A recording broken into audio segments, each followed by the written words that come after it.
그때를 시점으로 진짜 저의 우주가 완전히 바뀌고 있더라고요. 그 기회를 제가 말하자면 나도 모르게 잡게 된 건데, 근데 그 기회는 내 의도가 있을 때 잡히진 게 아니라 진짜 순수한 의도로 정말 도움을 주고 싶다라는, 딱 그랬을 때 오는 게 기회였다라는 생각이 들고, 일단 하고 싶은 거를 막 정열적으로 하다가 보면 그 다음 일이 벌어지고 그 다음 일이 벌어지는, 어머니 그냥 복잡하게 생각하지 말고 어렵게 생각하지 말고 그냥 혹시 우리를 통해서 한 사람이라도 도움이 된다고 생각하면, 그렇게 생각하고 하면 안 될까요? 그래서 내가 그러면 할 수 있겠다.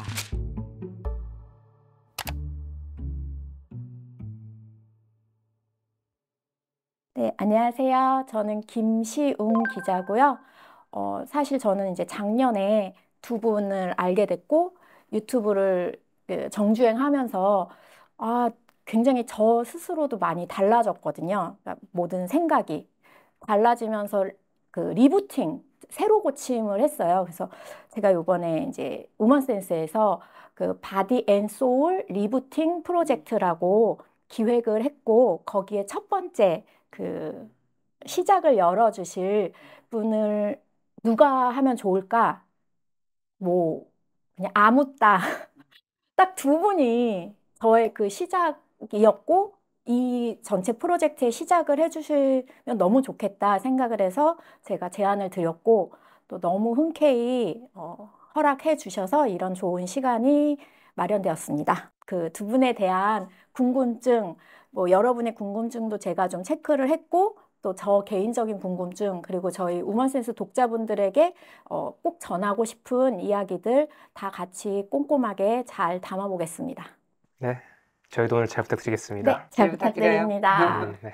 왜냐면 저희가 2년 전에 에리님 인터뷰를 했었는데 그게 2022년 가을, 초가을쯤이었죠.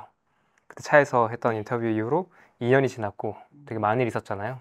그렇다. 또 완전. 제2의 인터뷰네. 네, 두 번째. 네. 그래서 저도 되게 재밌을 것 같아요.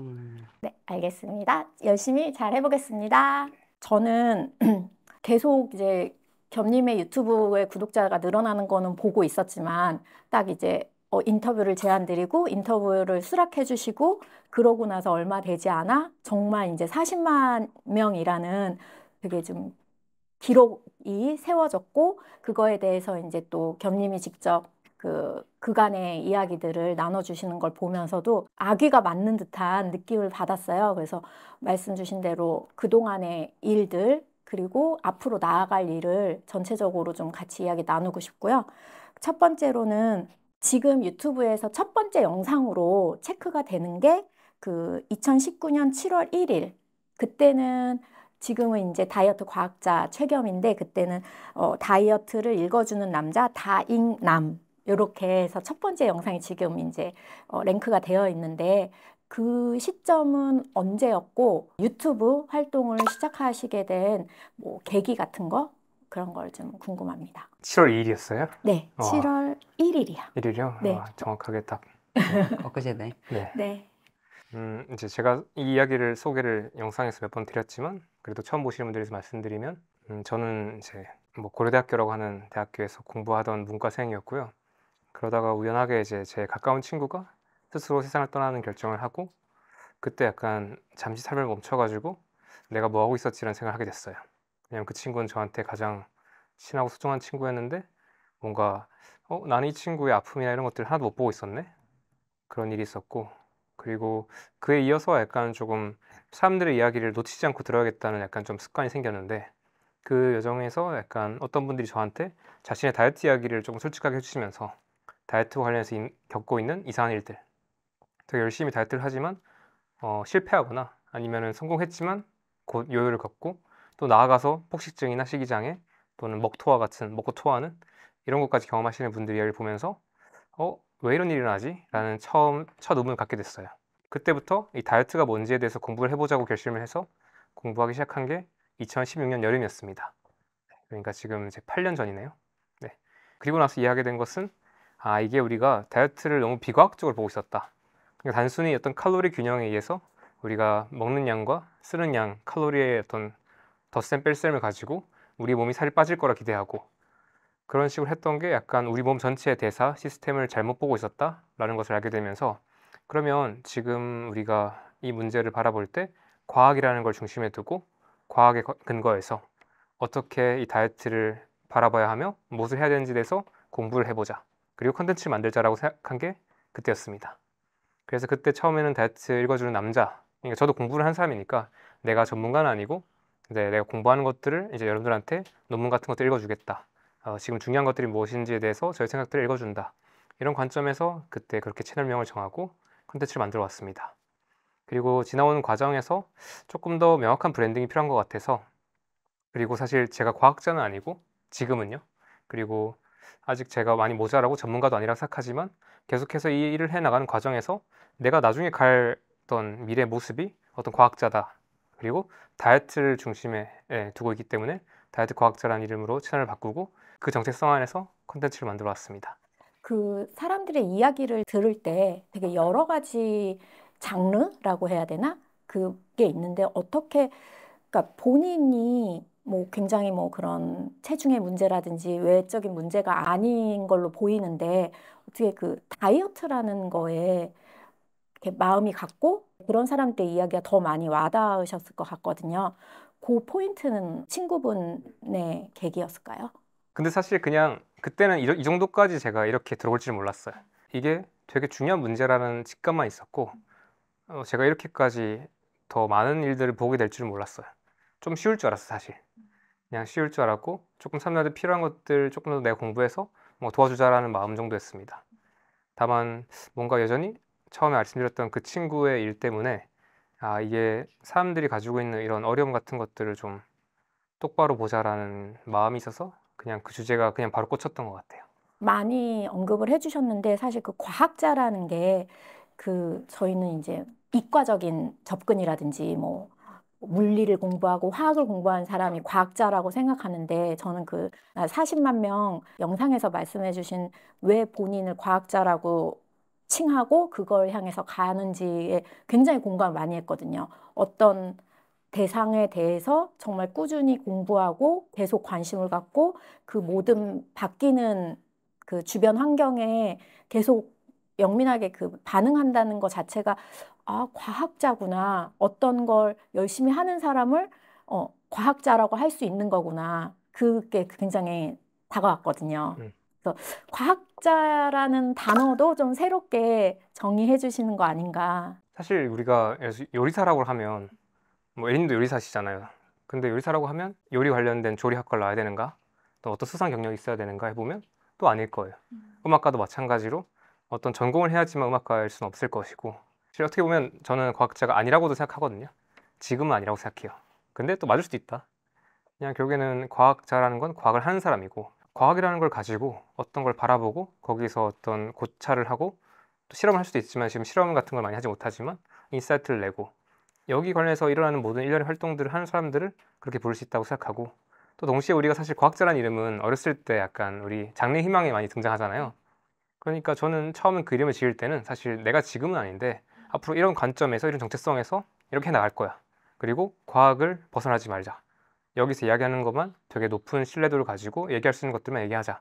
나 스스로한테도 어떤 이런 정체성을 만드는 거죠. 그런데 나중에 미래에 제가 어떤 계획에서 이미 말씀드렸었지만 과학을 어떤 방식으로든 좀 더 공부하고 전공하고 연구하는 사람이 되지 않을까 그렇게 생각하고 있습니다.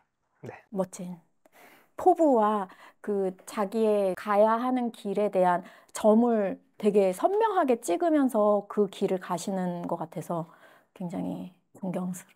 하루하루를 그렇게 의미를 두지 않고 그냥 좀 막연하게 많이 살고 있거든요. 근데 굉장히 이렇게 선명해질 때 내가 가는 길이 더 빨리 마주할 수 있지 않을까 하는 마음이 굉장히 많이 들었어요. 한 가지만 첨언하면 네. 약간 에리님 영상에서 보시면 에리님이 요리할 때 엄청 신난다 하시잖아요. 네. 저는 진짜 재밌는 거는 막 넷플릭스나 이런 영상 보는 거 말고 외국에 있는 이런 전문가들 인터뷰 영상 보는 거, 그런 논문 찾아 읽는 거, 새로운 딱 근거 이제 이렇게 증명된 것들 보는 거, 그게 엄청 신나거든요. 그러니까 되게 그 논문 하나 이제 내가 읽어야 되는 게 생겼을 때 펼쳐놓고 딱 바라보고 있으면 설레요. 얘는 또 뭘까? 그래서 내가 모르는 거 알았을 때 너무 신나고. 근데 이제 지금 엄청나게 쌓여 있고 그런 것들이 제가 앞으로 읽어야 되는데 못 읽은 것들, 그리고 이제 읽었던 것들, 그런 것들을 계속 봐가는 것들이 너무 재밌습니다. 어느 시점에 제가 나 이거 좋아하네, 그리고 잘하네라는 생각은 아직도 못하고 있는데 그래도 나쁘지 않게 하네 정도를 생각하고 있습니다. 근데 진짜 여기서 그 에리님이 처음 그 차 안에서 인터뷰하셨을 때 했던 말씀이신데, 과학에 기반한, 근데 우리는 사실 좀 어렵고 어려우면 멀리하고 그냥 뒤로 넘기는 걸 굉장히 친절하게 자막을 처리해주고 접근을 쉽게 해주는 그런 역할을 해주신 거. 그래서 우리 같은 범인에게도 알아들 수 있게. 다 닿는 거. 그리고 그걸 더 쉽게 우리가 일상에서 먹는 걸로 풀어내 주시는 그런 두 분인 것 같아서, 현재 지금 40만 구독자가, 그래서 이게 팬덤이 굉장히 우르르 몰려가서 막 열광하는 게 아니고 개개인이 스스로 받아들이고 스스로 자기화시킨다는 느낌을 되게 많이 받거든요. 왜냐면 여기 이제 이 에리의 식탁에 오시는 그 참석자분들의 이야기를 한 분 한 분 들으면, 저 사람들 한 명 한 명이 다 진짜 이 두 분의 이야기들을 얼마나 자기 걸로 만들어서 자기 인생을 다시 새로 고침하는지 보면서도 굉장히 동기부여가 많이 되더라고요. 두 분은 나중에 어떻게든 돌려받으시겠지만, 그냥 그 많은 이들이 진심으로 고마워하는, 그게 표현하는 분이 계시든 아니면 표현하지 않든 간에 전 분명히 그런 분들이 많이 계시다고 생각이 됩니다. 활동을 어떻게 보면 이제 8년 정도 지금 하셨는데 수많은 사람들을 만나셨고, 그런 기회들, 그런 말씀하셨어요, 영상에도. 근데 그 변곡점마다의 사람들이 있어요. 물론 1번은 에리님이시겠지만 에리님을 비롯해서 그 순간들 꼭 언급하고 싶은 그런 분들 이야기를 좀 부탁드릴게요. 좋습니다. 너무 좋은 질문인데요. 개인적으로도 영상 찍고 나서 더 감사하게 말씀드리고 싶은 분들이 많았는데 그때 제가 약간 충동적으로 찍은 영상이라서 막 다 언급하지 못했거든요. 근데 사실 이 모든 여정에서 제일 중요한 사람 중에 한 명은 저랑 같이 했던 공동 창업자인 친구예요. 인학이라는 친구인데 저희가 해온 모든 여정들을 처음부터 둘이서 같이 했습니다. 그래서 사실 저는 앞에서 보여주고 있지만 그 뒤에 있는 자질구레한 일들과, 어떻게 보면 이게 콘텐츠를 만드는 거니까, 콘텐츠 만든다는 것은 당연히 어떤 뭔가 비즈니스일 수밖에 없거든요. 뭔가 자본을 확보해야 되고 그걸로 투자를 하고, 저는 약간 연구하고 콘텐츠를 만들고 이런 역할을 한다면 사업적인 부분들을 그 인학이라는 친구가 되게 다 해줘서 저는 이렇게 자유롭게 하고 있어서 그 친구가 되게 컸고, 그 뒤에 이제 초기에 창업할 때 들어왔던 또 직원분들도 있고, 그때 약간 직원분들이 좀 이렇게 들고 나갔지만 그때부터 지금까지 남아있는 분들 또 되게 많이 감사하고, 저희가 컨텐츠를 처음 만들기로 했을 때 그때 예감했던 게 이 일이 빨리 안 될 거다, 시간이 많이 걸릴 거라 생각했어요. 근데 특히 저희가 둘이서 할 때 수입도 없고 하니까 1년 지나니까 너무 가난하더라고요. 그래서 저희는 그때 죄송하게도 막 부모님한테 약간 용돈도 좀 빌리고 이랬어요. 그래서 이렇게 하면 우리가 이거 못한다, 그리고 사람들이 우리를 보는 시선도 어쩔 수가 없고 이렇게 꾀죄서는 안 된다. 그래서 그때 저희가 그러면 우린 콘텐츠 연구 작업 하나, 그리고 비즈니스 하나 필요하다. 그래서 그때 시작했던 게 이제 지금의 겸엑스 라이프샵이고요. 그러니까 우리가 어떤 자본을 끌어와서 이것들을 통해서 콘텐츠에 어떤 투자하는 구조를 만들자라는 결심을 했었고, 그때는 저희가 제로 베이커리라고 하는 이제 설탕 밀가루 없는 빵을 파는 이 브랜드로 시작했습니다.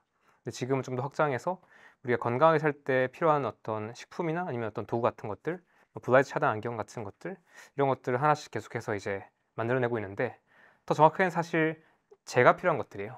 어떻게 보면 이걸 공부하면서 이건 나한테 엄청 필요하다, 동시에 사람들한테 필요하다, 이런 것들을 사실 회사 안에서 어떤 개발해내고 그것들을 상품으로 전하고 그 대가로 제가 콘텐츠를 또 투자하고요. 그런 식으로 해왔는데, 이제 여기 제로 베이커리 여기에 일해주시는 분들이 되게 많았고요. 변곡점 중에 사실 첫 번째는 사실 제가 생각하기에는 그 통큐님이라고 저 인터뷰에서 출연하셨던, 예전에 오랫동안 고독 비만으로 살아오시다가 이제 되게 다른 방식으로 다이어트를 해가지고 되게 삶이 많이 바뀌신 분이고, 통큐님 최근에 아버지가 되셨는데 어쨌든 그분께서 처음에 저한테 연락 오셔가지고 메일 써주셔가지고 뭔가 도와주고 싶다, 토끼님께서도 이렇게 되게 좋은 대학 나오시고 또 화공생명공학부 나오셔서 약간 이런 데 이해가 많으셨는데, 그래서 통큐님이 그때 저한테 콘텐츠로 출연해서 제가 도와주고 싶다, 그리고 대가는 바라지 않는다, 그냥 돕고 싶다 하셔가지고 그때 통큐님이랑 같이 이렇게 코너도 했었고요. 의사 선생님들 중에서도 김기돈 선생님이라고 산부인과 선생님인데 그분께서 사실 가장 처음에 저희 이 인터뷰의 시작, 가장 첫 인터뷰를 찍어주신 분입니다. 그분도 이미 되게 경력이 되게 뛰어나신 산부인과 의사분이셨는데 그때 김기돈 선생님이랑 같이 인터뷰 촬영하고 네. 그때 그걸 통해서 약간 사람들이 저한테 좀 더 신뢰를 주신 것 같아요. 사실 제일 어려웠던 게 그거거든요. 신뢰. 그러니까 지금이야 많은 분들이 구독해 주시고 또 이렇게 도와주시는 분들이 있고 기자님도 좋게 봐주시지만 그 시절엔 사실 제가 하는 주제조차도 되게 생소하고 다이어트가 칼로리 문제가 아니라 대사 문제다. 이 말이 지금은 좀 사람들이 이해를 하지만 그때는 무슨 소리냐. 너가 뭐냐. 탄수화물을 충분하게 제한하는 게 필요하다. 감량 시기 때는. 또는 새끼 여러 끼 먹는 거 조심스럽다. 충분히 이렇게 우리가 공복식을 만드는 것도 중요하다. 이런 이야기를 되게 배경 전공도 없는 사람이 하고 있으니까 그때 약간 그 편견 이기는 게 너무 어려웠고 왜냐면 애초에 안 들으니까 그러니까 논리적으로 뭔가를 떠나서 사람들이 안 보니까 그때 그런 기돈 선생님이나 통크님이나 그 다음에 이제 에리님이었죠. 그 다음에 이제 에리님 같이 저한테 힘을 실어 주신 분들 인터뷰 나와주신 분들이 되게 많았죠. 이름 이야기 많이 했으니까 제가 패스하겠습니다. 그럼. 네. 그리고 옛날에 그 배우 중에서 김지훈 배우님께서도 구독자 700명일 즈음에 그때 이제 인스타그램에다가 제 언급을 해주셔가지고 그때 갑자기 팔로워가 한 3,000명까지 늘었던 것 같아요. 그때 갑자기 뭔가 이제 찾아보고 갑자기 그러니까 커뮤니티에서 야 최겸 누구냐 이렇게 막 올라온다고 하면서 연락이 왔고 하지만 되게 오래 지지부진하다가 이제 에리님 인터뷰 영상이 잘 되면서 그때 저희가 이제 채널에 되게 많은 분들이 오셨고 그때부터는 제가 보기에도 되게 신기하게 이렇게 막 모였던 것 같아요 사람들이.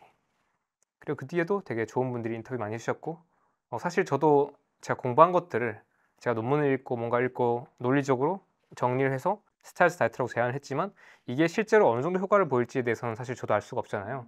근데 그 뒤로 계속해서 했던 메일이나 아니면 저한테 연락 주셨던 것들 이제 그런 이야기를 들으면서 저도 더 확신을 가지고 좀 더 여기에 대해서 이제 콘텐츠를 만들 수 있었던 것들. 그러니까 어떻게 보면 이 영상을 봐주시고 댓글 달아주시고 지금까지 그냥 봐주신 모든 분들이 다 어쩌면 이 작업을 같이 했다. 저는 그런 느낌을 받습니다. 그 과정에서 저는 사실 중간에 있는 어떤 점이고 전 중간에 허브 같은 역할을 하고 있었고 그 힘들이 다 모여서 되게 거대한 어떤 영향력이 만들어지고 그게 약간 이제 이렇게 되게 뭔가 사람들한테 뭔가 움직이는 동력이 되고 있는 것 같아요.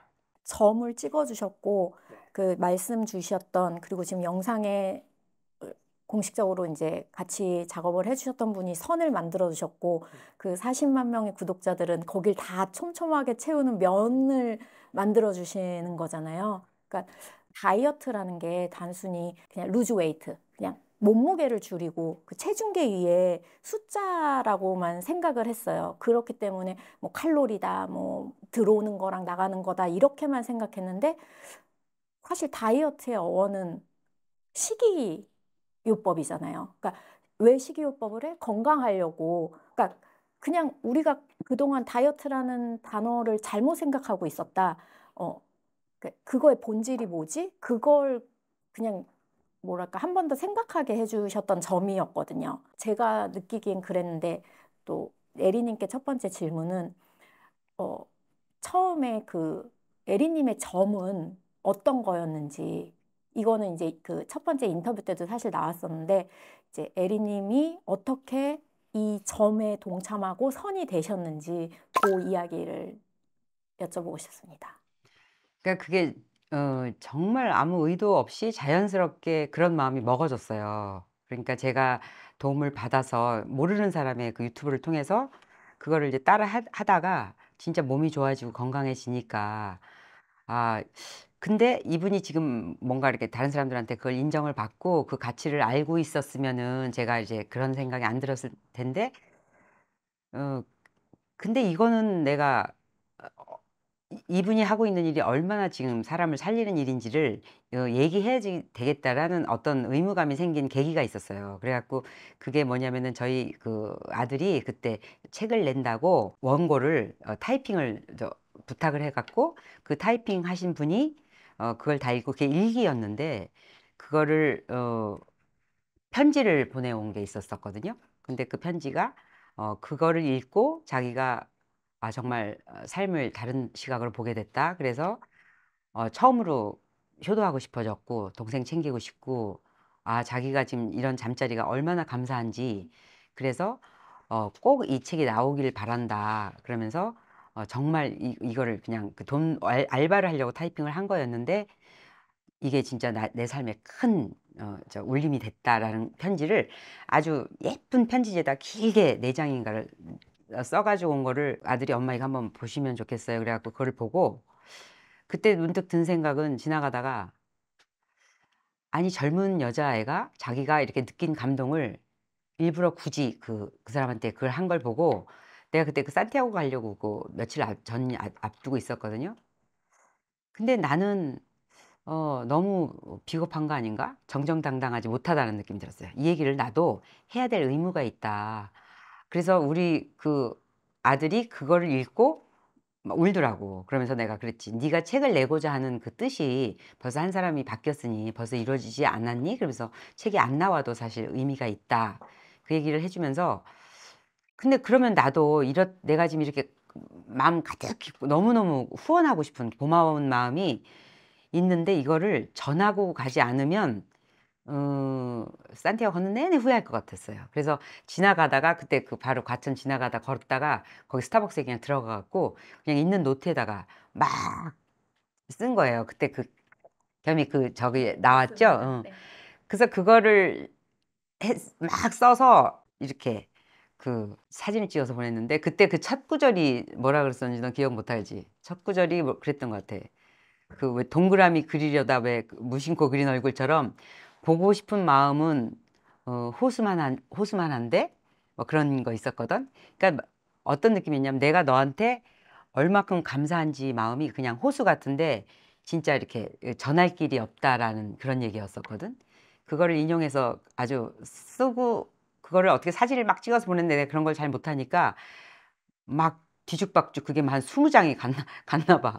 그래갖고 그때 그게 쓰게 된 계기여서 내가 이거는 혹시 못 읽어도 정정당당하다. 나는 내 마음을 전했다. 그래서 되게 떳떳했어요.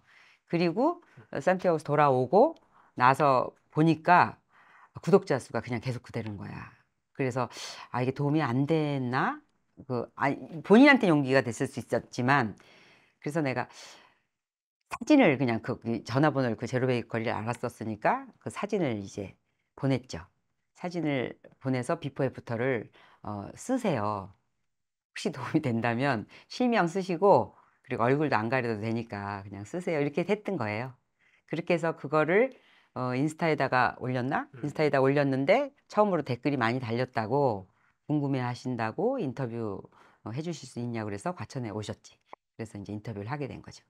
아, 그래서 그게 인터뷰가 된 게 그날이 겸이가 참담한 얼굴로 왔어. 그때가 너무 슬픈 얼굴로. 너무 힘든 시기였어. 너무 힘든 시기였어. 최고 힘든 고점을 찍을 때였다 그러더라고요. 제일 너무 슬픈 얼굴로 와서 내가랑 얘기를 하는데 밥 먹다가 많이 울었어요. 많이 우는데 그날이 아버지 한갑이어갖고 겸이 그날 아버지 저녁에. 한갑이어갖고 그날 저녁에 나 인터뷰하고 동생 태워갖고 내려간다고 그러더라고. 그래서 그날이 아버지 한갑 선물이 됐지, 그지? 그래서 그런데 한참 있다가 막 성당에 간 사람들이 날 봤다는 거예요. 그래서 어떻게 보지? 나는 그런 얘기 전혀 하지 않았는데 그랬더니 유튜브에 그냥 떴대요. 그래서 내가 그냥 뒀더니 그랬더니 그게 알고리즘으로 타고 도는 수가 있다고 그랬다 그러면서 그러더니 이제 며칠 있다 겸이 전화가 왔더라고. 어머님 그게 뭐 이렇게 잘 돼서 지금 막 6만 명이 됐다고. 그래서 내가 그러면 그거 되게 좋은 거냐 그랬더니 좋은 거라고. 조회수가 6만 명 됐었어. 조회수가 6만 명 됐을 때 그러더니 막 사람들이 주위 사람들도 이제 보기 시작한 게 해서 내가 6만이면은 그 굉장히 적인가 그랬더니 굉장한 거라고 그러더라고요. 그래서 그때 도움이 좀 됐구나. 다행이다 그랬죠. 그런 선한 마음을 갖고 선한 마음을 전한다고 해서 사실 그게 좋은 결과물로만 이어지진 않거든요. 세상의 이치는. 근데 정말 정말의 진심, 네, 서로의 그 진심이 얼마나 큰 그 마중물이 됐는지 에리님의 용기는 정말 너무 대단하신 것 같아요. 조금 비겁한 느낌이 좀 들었었어요 그때. 그래서 이거는 그 편지 쓴 그분이 저한테 이제 굉장히 큰 인사이트가 됐지. 그래서 이거는 해야 된다. 그런데 그것도 그렇게 해서 보냈는데 그거는 너 못 읽었지? 그 문자에 있는 거는 읽을 수가 없어. 읽었어요. 읽었어. 그걸 어떻게 읽었어요. 찾아서 읽었니? 순서가 그런데 내가 이렇게 보냈다 그랬더니 우리 아들이 엄마 혹시 이거를 읽을 거라고 생각하시는 건 아니죠? 그래서 이게 글씨도 엄청 적인데다가 날림인데다가 그래서 내가 이런 얘기를 내가 산티아고 가기 전날 이 앞집 분하고 그런 얘기를 했어요. 그랬더니 한번 보면 안 돼요? 그래서 내가 그걸 종이를 원본을 줬더니 선생님 그냥 가시고 이거 그냥 찢어서 자기가 편지를 보낼 테니까 이건 꼭 읽어봐야 될 것 같으니까 그냥 가시라고 해서 그분이 보내줬어요. 그래서 그 편지를 또 간 거지. 말씀에 그 당시 그 시점에 겸님이 되게 힘들었다. 근데 힘듦과 동시에 우주의 기운이 오는 거였네요. 그래서 그 기운이 오기 전에 정말 아주 깜깜한 그러니까 지나고 나니까 어쩜 이런 얘기가 막 너무 막 마치 짜 맞춘 것 같지만 얼마나 어두웠고 앞 한 발자국도 못 내밀었고 그때 이렇게 해주신 분이 지금 이렇게 함께 계시니까 엄청납니다. 네. 근데 그게 겸이한테 그 어떤 그 우주의 힘이 왔지만 지금 보니까 저한테 온 거예요. 그게 지금 보니까 겸이한테 도움을 주려고 시작을 했는데 결국은 지금 수혜자는 저라는 생각이 들어요. 그때를 시점으로 진짜 저의 우주가 완전히 바뀌고 있더라고요. 지금 와서 이제 돌아보니까. 에리님이 지금 말씀해 주셨는데 인생이 아주 길지만 지금까지 뭐 저보다 훨씬 선배님으로 사셨고 인생에 많은 어떤 말씀처럼 우주가 획획획 돌아가는 순간들이 있으셨을 것 같은데 그냥 지금 2년 전에 그때를 말씀해 주셨고 그 전에는 어떤 포인트들이 있었는지 간단하게만 말씀해 주시면 역순으로 해주셔도 되고 제가 이제 봤을 때 아프셨었고 그리고 늘 어떤 그 나의 욕망 나는 항상 예쁜 옷도 입고 싶고 예쁘게 하고 싶은데 그러지 않았던 거 뭐 이런 것들이 나를 계속 그렇게 나에게 쌓여왔던 이야기들 그런 거 간단히 왜냐면 그건 누구나 나이를 바꿔든 상황을 바꾸든 특히 여자라면 자기를 거기다가 끼워 넣을 수 있거든요. 그런 걸 궁금합니다. 저는 조금 독특한 캐릭터였었던 것 같아요. 지금 생각해보니까. 그런데 그게 독특하나마나 상관이 없었거든. 왜냐면은 그냥 특별하지 않았으니까. 어쨌든 제일 중요한 포인트는 기회가 오는데 그 기회를 제가 말하자면 나도 모르게 잡게 된 건데 근데 그 기회는 내 의도가 있을 때 잡히신 게 아니라 진짜 순수한 의도로 정말 도움을 주고 싶다라는 딱 그랬을 때 오는 게 기회였다라는 생각이 들고 그 전에는 저는 남들이 보기에 되게 열심히 사는 사람이었어요. 열심히 사는데 불평하지 않고 그리고 항상 무슨 일이라든 재밌게 하는 사람이고 그다음에 내 삶을 되게 누리는 사람이었어요. 그래서 계모라고 그랬고 왜 계모라고 했어요? 왜냐면 애들을 돌보지 않고 자기 위주로 사는 것 같이 그래서 옛날에 우리 아주 가까운 분이 그러셨어. 이현이는 참 뭔가 부족한 게 없는 것 같은데 부족하다면 모성애? 그럴 정도로 그러니까 애들을 방목했다 그러나 근데 저는 그게 존중이었거든요. 그러니까 애들을 쫓아다니면서 뒤치다꺼리 해주고 뭐 학교 끝나고 비 오면은 우산 갖다 챙기고 그다음에 뭐 하면은 막 이렇게 뒤를 돌보고 이제 공부 같은 거 신경 써주고 이제 그런 거를 전혀 안 했죠. 안 하면서 좋은 관계를 그래서 유지를 했었던 것 같아요. 그리고 제가 일을 하려고 선택했던 것들도 처음에 그 반찬 가게를 시작하게 된 것도 그렇고 너무 그게 싸고 싶었던 거야. 저희 딸이 저 그때 바이올린을 했었는데 그 중학교 다닐 때 거기서 오케스트라를 했었거든요. 근데 거기에서 이제 그 간식이 나가는 건데 한 40몇 명 간식이 나가는데 그걸 내가 너무 싸고 싶은 거야. 돈을 벌고 싶은 게 아니라 저 간식을 저렇게 주문하지 말고 내가 싸고 싶은 거예요. 그래서 그런 게 막 너무 싸고 싶은 거야. 그러다가 한 번은 그 캠프를 갔어요. 걔네들이 오케스트라 캠프를 한 3박 4일인가 갔었던 것 같은데 거기에서 이제 엄마들이 따라갔거든요. 따라가는데 이제 거기가 다 이제 그 밥 먹는 게 다 어레인지가 되어 있지. 난 준비위원도 아니었거든요. 그런데 혹시 몰라서 음식을 내가 잔뜩 해갖고 차에다 가득 싣고 간 거야. 그러니까 막 샐러드, 그다음에 또 저녁에 엄마들이 술 먹고 싶을지도 모른다 그래서 안주거리도 준비해가고 차에 가득 그 브루스타랑 다 싣고 프라이팬이랑 다 들고 그러고선 이제 막 샐러드 거리랑 잔뜩 싣고 가서 근데 제가 그거를 뭐 이렇게 내놓을 수 있는 자리도 아니었거든요. 왜냐면은 거기 얘기된 게 아니고. 얘기된 것도 아니고 그리고 거기 무례할 수도 있잖아요. 왜냐면 거기 다 밥이 다 준비돼 있고 또 스태프들이 다 간식이랑 다 준비됐는데 뭐 쓱 내놓는 것도 말이 안 됐죠. 그래서 그냥 아니면 그냥 갖고 온다 생각하고 차에다 싣고 갔는데 밤에 이렇게 엄마들끼리 이렇게 누워 있다가 이제 뭐 누가 술 얘기를 하는 거예요. 그래서 내가 벌떡 일어나고 혹시 술 생각 나면 그래서 내가 차 트렁크에서 그걸 주섬주섬 꺼내갔더니 기절을 하는 거예요. 막 별거 다 있지. 근데 그렇게 그 남을 이렇게 뭐 음식 해주고 싶어 하는 거에 되게 열망하고 살았던 사람이에요. 그리고 저는 지금 생각해 보니까 그 애기 키운 애기 막 돌 때 막 얼마나 바빠요. 그런데도 제 친구 엄마가 한갑이라는데 그걸 내가 너무 해주고 싶은 거야.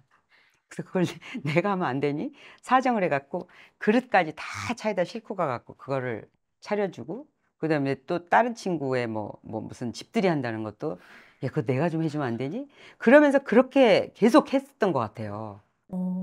그래서 그거를 그렇게 하면서 다들 이제 미쳤다 그러죠. 그걸 그러고 싶냐? 근데 정말 그러고 싶었거든요. 그러고 나서 생각을 해보니까 그런 짓을 하면서 너무 어이없는 짓을 하면서 내가 실력이 늘어갔던 것 같아. 그리고 저희 어머니 같은 경우도 한 달에 한 번씩 그 중학교 동창, 고등학교 동창 모임이 있었거든요. 저희 앞동에 살았는데 그 열 몇 분인데 매달 나가서 이제 드시는 거야. 근데 그 어머니를 붙잡고 그랬지. 그거 좀 제가 하면 안 돼요? 야, 네가 뭐 제가 하면 안 돼요. 그래서 그거를 매달 메뉴를 바꿔가면서 그걸 이제 막 한 거예요.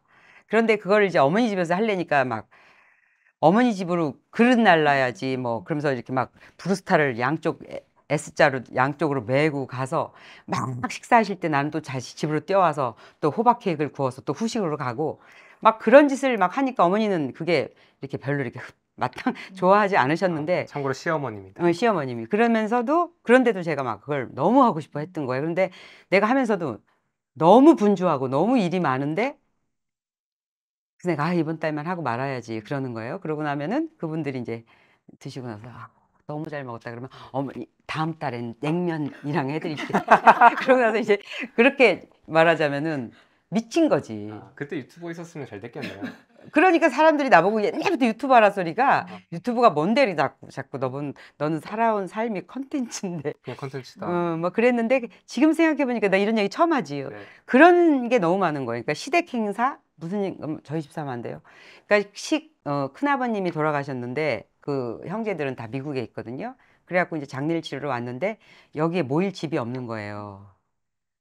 그래서 제가 우리 집에 오시면 안 돼요. 그래갖고 그 다 이제 불러서 저희 집에서 그런 걸 그렇게 하고 싶어 했어요.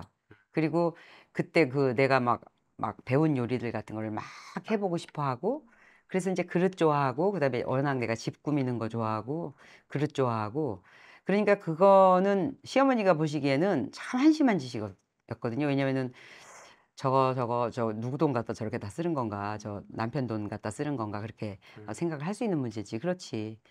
그런데 그렇게 했었어요. 근데 그게 너무 즐거웠었던 거야. 그리고 이렇게 호시탐탐 계속 그런 걸 기회를 찾아. 우리 집으로 저분들을 죄다 한번 불러보면 안 되나? 그렇게 해서 정말 냉면도 냉면집 못지않게 많이 하다가 결국에는 제가 이제 그 샐러드 야채 가게를 야채 그 농장을 이제 과천에 알게 돼서 그러니까 제 친구가 그 조선호텔인가 힐튼호텔에서 요리를 배우는데 거기 얘가 그러는 거야. 얘 과천에 그분 가꾼 허브랑 농장이 있다더라. 거기 좀 찾아보자 그래갖고 둘이서 그 농장을 찾았어요. 그때 처음 본 게 로메인, 그다음에 라디치오 막 이런 것들을 막 본 거예요. 그러면서 막 그게 너무 사고 싶은데 거기는 이렇게 하나씩 파는 게 아니라 이만큼씩 사야 되는 거예요. 그래서 집에 이만큼을 사 와서 그거를 감당을 못 하는 거야. 그래서 감당을 못 하니까 막 사람들한테 막 문자를 보내기 시작했지. 너 샐러드 안 먹을래? 너 샐러드 안 필요하니? 막 이렇게 해갖고 문자를 보내기 시작을 한 게 그게 400명이 된 거예요. 그러니까 문자비가 그때 당시 막 30만 원씩 그땐 돈 내고 하는 거였잖아. 그렇게 해서 실속이 없긴 하네요. 실속이 없지. 그러니까 앞뒤 그러니까 규모는 전혀 안 맞는데 너무 바빴던 거예요. 막 사람들이 그러면서 그걸 문자를 내가 아침에 샐러드를 딱 보내요. 그럼 오늘은 뭐 케이준 샐러드 아니면 뭘 딱 보내면 사람들이 막 저요 그리고 주문을 막 하는 거예요. 그럼 나는 그날부터 그것만 해야 되는 거지. 그러면은 애들이 학교에서 돌아와야 되면은 애들이 집에 들어올 수가 없는 거예요. 엄마들이 물건 찾으러 집에 하나 두고 와 있으니까. 그러니까 막 이거는 집에서 할 수가 없는 거예요. 집에 생활을 할 수가 없는 거예요. 왜냐면 엄마들은 물건을 가지러 오고. 그러니까 막 집은 이 마룻바닥인데 아파트에서 2학년 초과하니까 아 밖으로 나가고 싶다. 그래서 밖으로 나간 게 그 에리의 부엌이 된 거예요. 그래서 그게 반찬 가게 이름으로 나가게 된 거지. 음. 그래서 제 삶을 보면 진짜 열심히 살았는데 초점이 되게 순수성이었던 것 같아요. 그러니까 뭔가 이렇게 딱딱 계획하고 뭐 이렇게 막 기획을 하고 뭐 이렇게 돈을 이렇게 하면 벌겠고 이런 게 아니라 일단 하고 싶은 거를 막 정열적으로 하다가 보면 그다음 일이 벌어지고 그다음 일이 벌어지는 거지. 그러다 보니까 에리 샐러드를 하던 게 에리 부엌이 돼서 거기서 이제 사람들이 야 잡채 좀 해주면 안 되냐? 콩장 좀 해주면 안 되냐? 뭐 국 좀 끓여주면 안 되냐? 이렇게 해서 반찬 가게가 된 거예요. 그래서 그렇게 하다가 이제 그걸 열심히 살다 보니까는 그게 또 10년이 됐고 그거를 하다가 보니까 저는 제일 반찬 가게 하면서 아쉬웠던 건 뭐였냐면은 이 반찬을 제가 맛있게 만든다고 만들어요. 그러면 그걸 식혀서 소분을 해서 담아요. 그러면은 그게 시간이 지난 걸 이 사람들이 가져가야 되는 거야. 그러면 그걸 원상복구를 해서 먹어야지 맛있잖아요. 근데 어떤 사람은 그걸 렌즈에다 대충 데워 먹고 어떤 사람은 그걸 다시 한번 볶아 먹고 그거에 따라서 이제 그 틀린 거야. 그러니까 내가 만든다고 생각하는 거에 감동이 안 되는 거야. 그래서 그때는 오로지 그 생각만 한 거야. 바로 해서 쫙 주는 거. 그러려면 식당을 해야 되는 거예요. 그러니까 바로 해서 딱 주는 거. 이렇게 시켰다 주는 거 말고. 그러니까 식당의 의미가 저는 그거였었거든요. 그래서 그다음에는 식당을 해야겠다. 그러다 자연스럽게 거기를 이제 나가게 됐어요. 거기를 빼야 되는 거예요. 비워줘야 되는. 그래서 자연스럽게 거기를 빼워주면서 이제 식당을 하게 된 거죠. 그러니까 식당도 그런 의미로 나간 거예요. 그래서 그게 또 6년이 또 지난 거죠. 그런데 그 안에서 반찬 가게에서 10년, 그다음에 그 주방에서 또 부엌 주방에서 6년이 그러니까 저 같은 경우는 오너 셰프예요. 그러니까 이렇게 제가 카운터를 보고 이렇게 주방에 딴 사람을 두는 게 아니라 그야말로 운영을 한 게 아니라 제가 음식을 매일 계획해서 하는 거예요. 그렇기 때문에 장르가 필요 없었거든요. 짜장 하다가 일식 해도 되고 그러다가 프렌치 해도 되고 그렇기 때문에 자유스럽게 막 할 수가 있어서 아주 다양하게 경험을 해봤던 것 같아요. 그래서 요리에 겁이 없어졌고, 그러니까 사람들이 막 소문이 막 났었어요. 저 여자가 막 맨날 화려하게 꾸미고 다니다가 부엌에서 막 반찬하고 있으니까 제가 프랑스 유학을 갔다 왔다더라. 막 이렇게 막 그런 소문도 나고 그래서 내가 프랑스 유학 갔다 온 사람 책을 갖고 있다 이제 이렇게 알려주고 그랬지. 그래서 원 없이 해봤던 것 같아요. 그래서 저는 한식 조리사 자격증도 없고 아무것도 없어서 뭐 요리사라고 말하는 기준이 이제 아까 겸이가 얘기하는 과학자 기준하고 똑같은데 저는 아까 겸이 얘기하면서 느꼈던 건 뭐냐면 그 사자라는 사라고 붙이는 거는 왜 붙이냐면 제 관점으로 생각할 때는 인류에 어쨌든 도움을 줘야 되는 좀 더 전문적으로 주는 사람이 사를 붙여주는 거다. 그렇게 생각이 들거든요. 그러면 요리를 해도 그냥 쟤는 요리하는 사람이 아니라 요리사 하면 더 거기에 전문성을 넣어줘서 좀 더 도움이 되게 하라. 그러니까 너가 과학자 맞지. 그런 의미로 보면. 그러니까 뭔가 학위를 따내고 뭔가 해도 인류에 도움이 안 될 수도 있잖아요. 근데 어떤 자자라는 거는 어떤 전문가라는 인정을 준다는 거는 그걸 가지고 진짜 더 많은 사람들한테 신뢰 있게 도움을 되라는 뜻이죠. 그렇게 생각하면 저는 요리사가 되고 싶은 거지. 그랬는데 저는 요번에 그 여행하면서 인스타 글에도 올렸지만 여기에서 여기 과천에 저기서 차로 가고 차 지하에다 주차하고 가기로 올라가기 때문에 아무도 안 만나는 건데 항상 옷을 차려입고 나갔어요. 물론 화장은 안 했지만 이래야 되니까 차려입고 나가고 가자마자 또 환복하고 올 때 또 갈아입고 오고. 그 사람들이 그 번거로운 짓을 왜 하냐고. 왜냐면은 작업복 입고 바로 갔다 오면 되잖아요. 그런데 저는 그렇지 않았던 것 같아. 그렇게 했었으면 너무 슬프게 살았을 것 같아. 지속을 못했을 것 같아요. 그러니까 사람들이 너무 너 오늘 어디 가게 안 하고 공항 가냐 이렇게 맨날 물어봤어요. 그러니까 가게가 저는 공항이었죠. 그래서 매일 다음날 옷을 준비를 해놓고 그게 제한테 삶의 큰 동력이 됐던 것 같아요. 그러니까 에리님 본인을 사랑하는 방법 중에 하나였네요. 좋아하는 일을 하는 것도 사랑하는 방법이었고 자기의 그 나를 위해서 꾸미는, 그러니까 네. 남을 위해 꾸미는 게 아니고. 그렇죠, 그렇죠. 근데 그런 관점이 그걸 초자라고 요즘 한다는데 어떻게 밖에서 나를 볼 수 있죠? 왜냐면 그런 생각을 저는 그렇게 어려운 개념은 전혀 몰랐고 저는 그렇게 해야지 그날 하루를 기쁘게 살 수 있었어요. 왜냐면 제가 이렇게 뭐라 그럴까 이렇게 딱 거울에 딱 비쳤는데 막 계속 기름 묻고 이런 옷을 또 입고 있는데 이걸 입고 갔다 또 이걸로 퇴근해. 뭐 물론 빨지만 또 다른 그렇게 했으면 내가 아마 그 힘이 났을까? 그래서 저는 그게 뭐 내가 날 객관적으로 나를 보거나 뭐 나를 행복하게 해주거나 날 위한다는 그때는 그런 개념 전혀 없었고 그냥 이렇게 해야지 내가 하루가 기뻤거든요. 그래서 그 저 가게에 브레이크 타임이 있었는데 그 브레이크 타임에 친구들이 이제 저를 만난다고 놀러 오면 저 혼자 차려입고 나간 것 같은 거예요. 그래서 저는 지금 와서 이제 그러니까 의미를 모르고 이제 제가 나름대로 살아왔던 거를 겸이 만나서 저의 그 안에 내재돼 있던 것들이 막 끄집어 나오고 거기에다 하나씩 하나씩 이제 의미를 찾아가는 걸 이제 거꾸로 하는 거예요. 거꾸로 하다 보니까 권해주고 싶을 부분들이 너무 많아지는 거지. 아, 이래서 내가 이런 기회를 잡을 수 있는 기회가 됐고, 그리고 내가 이런 데다가 생각을 해보세요. 가게에서 하루 종일 있고 저는 막 15시간씩 일하고 그랬거든요. 그럼 집에 와서 잠만 자고 가는 거예요. 간신히. 그래도 저는 이렇게 집이 정리된 게 좋았고, 인테리어를 하고, 이해가 안 되잖아요. 이것도 가게 하는 중간에 지은 집인데. 근데 저는 이게 그런 열망들이 있었는데, 이게 됐으니까 겸이가 그날 우리 집에 한번 놀러 왔을 적에 바로 스튜디오가 돼서 얘가 막 심쿵하게 되고 저도 아 이걸 하기 위해서 이렇게 나를 이렇게 하나씩 다 준비가 되었구나 싶은 생각이 들어서 이제 끝으로 이렇게 계속 역산에다 가다 보면 하루하루 이렇게 최선을 다하는데 남들한테 보면 쓸데없이 보이는 것들 있잖아요. 그냥 그런 기준에 기준에. 일상적인 기준에서 어떤 형님이 하루는 우리 집에 놀러 오더니 아이고 얘 좀 봐라 얘 좀 봐라 얘 정신머리 하나도 없이 살았구나 이제 그렇게 그 기준으로 이렇게 말씀하셨어요. 근데 그 소리가 듣기 싫지는 않았어요. 왜냐면 항상 그 기본적으로 절제하고 뭐 필요 없는 건 안 사야 되고 그다음에 이제 그 또 뭔가 이렇게 규모라는 틀이 있잖아요. 근데 얘를 보니까 뭐 지하고 싶은데 다 하고 사는 거잖아요. 그릇도 많고 그릇도 많고 뭐 무슨 쓸데없는 것도 너무너무 많고. 테이블 너무 크죠.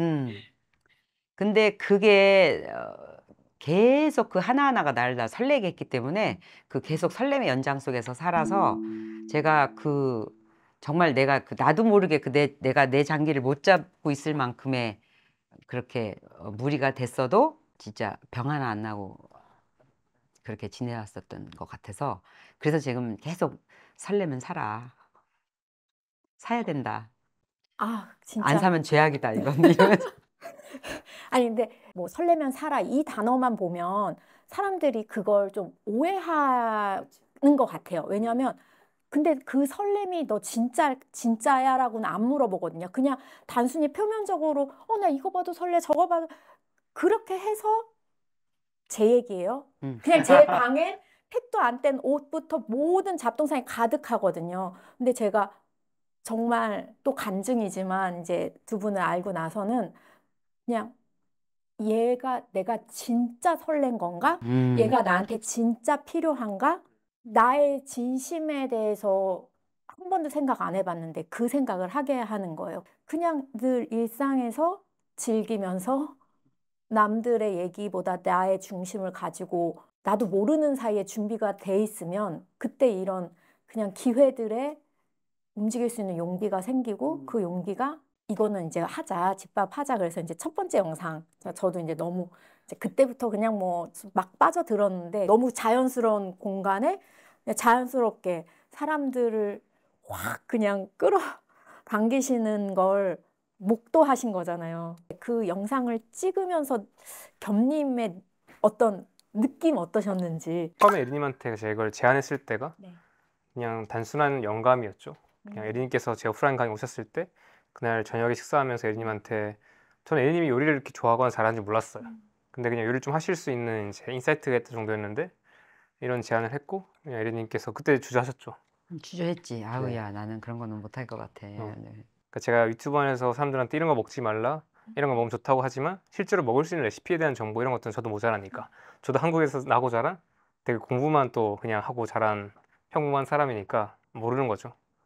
그런데 이제 에리님한테 이런 거 하면 좋을 것 같아요 정도의 제안이었고 에리님께서 고민하시다가 저한테 이제 연락 오셔가지고 한번 해보자 하셨고 그래서 에리님 집에 간 거는 촬영을 막 각 잡고 하려는 생각 없었어요. 그냥 그날은 저도 한번 테스트 해보려고 어떤 공간인지 한번 보고 이제 앞으로 어떻게 할지 보려고 이제 카메라를 가져갔는데 그냥 도착하는 순간 이제 생각나 등이 약간 되게 이렇게 사늘해진 느낌이 있어요. 약간 되게 나쁘게 아니라 청량하게 이렇게 싹 이렇게 싹 뭐지? 이렇게 짜릿한 느낌? 소름이 쫙 네, 끼치는. 짜릿하면서 이거 뭐지? 여기 딱 들어왔을 때 여기 했어요. 뭐지? 그러니까 우리가 생각하는 뭐 과천에 우리 집 주소 여기야, 여기로 와 이랬을 때 이런 집을 아무도 상상 못 하거든요. 지금도 여기 스튜디오 빌린 줄 아시는 분들 있으세요? 그래요. 네. 에리님 집은 어디세요? 네. 근데 딱 이제 그냥 이런 곳이었고 네.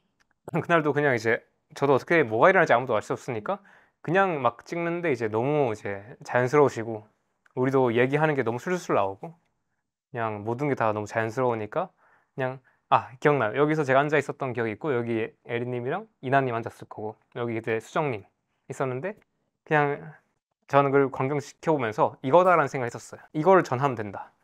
어떻게 보면 저는 사실 이제 다들 과학자라고도 하지만 그게 저는 콘텐츠 크리에이터 또는 제작자, PD 또는 감독의 역할이라고 생각하거든요. 제가 보기 저는 창작자라고 생각해요. 저는 기획자고. 근데 딱 그 순간에 뭐랄까 그냥 너무 해야만 하는 걸 찾았다. 이거 전해야 된다. 이렇게 하면 되겠다는 느낌 확실했고 그래서 그날 그거를 이제 제가 이제 파일을 가지고 가서 딱 끝나고 집에 가서 이제 이거를 한 2박 3일, 3박 4일인가 진짜 잠 거의 안 자고 편집을 막 했어요. 왜냐하면 크리스마스 이브까지 이걸 올리고 싶었는데 시간이 없어가지고 그리고 그때 제가 편집을 제가 해본 적이 거의 없어가지고 제가 막 하고 있었어요. 참고로 편집자분이 그때 퇴사해가지고 제가 해야 했어요. 그러니까 막 뚱땅뚱땅 하면서 이제 막 하는데 막 해서 딱 만들고 마지막에 엔딩 크레딧까지 딱 만들었는데 음악도 그냥 너무 그 음악이 명확했어요. 제목이 델리케이시라는 제목의 음악인데 너무 그냥 그 음악이어야 했고 그래서 딱 그냥 엔딩 크래시 올라오는데 그냥 제가 울고 있더라고. 제 영상을 보면서. 그래서 다시 또 틀어봤는데 또 울고 있고 그래서 이제 그러다가 이제 제 공동 창업자 친구한테도 보여줬는데 그 친구도 보여주면서 제가 이거 뭔가 될 것 같아. 너무 잘 될 것 같고 너무 좋다. 그래서 그 친구한테 이거를 이제 정규 프로그램을 한번 해보자 라는 이야기 했었고 그 뒤로는 너무 이렇게 술술 흘러가는데 사실 그 다음번에 첫 이제 1화 그때는 처음으로 제가 이제 구독자분들을 좀 초대해서 같이 해보자라고 제안을 드렸었고 그래서 와서 하는데 뭐 그날도 너무 많은 우연들이 있었고 그냥 너무 다 물 흐르듯이 그리고 막 저희도 그냥 그런 걸 처음 경험해보니까 이렇게 사람과 사람이 처음 만나는데 이렇게 연결될 수 있구나. 음식을 중심으로 그런 경험도 했었죠. 그러니까 내가 그 하기로 마음을 먹은 그 얘랑 얘기하면서 마음을 먹은 게 뭐였냐면은 그러면서 그날도 너랑 나랑 밥을 먹을 수 있는 사이는 아니었잖아. 네. 오프라인 강의를 제가 별로 안 갔어요. 친했어요, 근데. 그러니까 친할 새가 없었죠. 그러고 나서 끝 인터뷰하고 끝이지 사실. 그랬는데 이미 그때가 내가 12월에 오프라인 강의를 갔는데 아는 사람들, 에리님이다 이렇게 벌써 아는 사람들이 좀 몇 명 있었어요. 그래갖고 그러고 나서 이제 그날 끝나고 같이 거기서 알게 된 사람들하고 같이 가기로 했는데 그 중에 한 분이 질문을 했잖아, 너한테. 맞아요. 질문을 하느라고 너무 시간이 걸려서 그분을 기다리다가 다른 분들은 간 거예요. 그래서 같이 가기로 했다가 내가 이제 어정쩡하게 남은 거예요. 남다가 이제 그 의자 같은 거 좀 넣어주고 그러다가 얘가 그러면은 저랑 밥 먹고 가자 그래서 둘이서 그때도 뭐 누구도 뭐 겸이하고 밥 먹자고 하는 사람이 없었을 저한테 스태프도 없었어요. 때 그때는. 스텝도 없고 혼자서 강의. 그래서 의자 내가 좀 넣어주고 그러다가 책 같은 거 막 하고 둘이서 이제 밥을 먹으러 가면서 아유 어떻게 지내셨냐고 인터뷰 이후로 뭐 이렇게 얘기를 한 거예요. 근데 이제 얘가 이제 그때 혹시 어머니 저랑 그런 거 한번 영상 해보실래요? 그래서 제가 했던 말이 정확하게 뭐라 그랬냐면은 제가요 이렇게 되게 이렇게 막 엄청 꾸미고 이렇게 화려하게 생겨서 뭐가 있을 줄 아는데 아무것도 없다고. 근데 그 얘기를 얘가 영상을 찍자고 한 이유가 뭐였냐면 그때 어쨌든 인터뷰 어머니 덕에 인터뷰를 하고 제로 베이커리가 잘 돼서 지금 또띠아가 주문이 굉장히 밀렸다. 그래서 내가 그 소리 딱 듣고 나 그러면 또띠아 공장 가서 몇 시간씩만 알바하면 안 되냐고. 나 그런 거 완전 거 너무 좋아. 그래서 나 그거 알바 좀 하면 안 돼요? 그랬더니 그러더라고. 굉장히 바쁘신 분 아니에요? 엄청 바쁜 사람처럼 하고 다니는. 그래서 내가 하나도 안 바쁘고 아침에 눈 뜨고 성당 갔다 오면 그게 끝인 사람이라고 그랬더니 그러면 영상 한번 찍어보시면 안 돼요? 그런 거예요.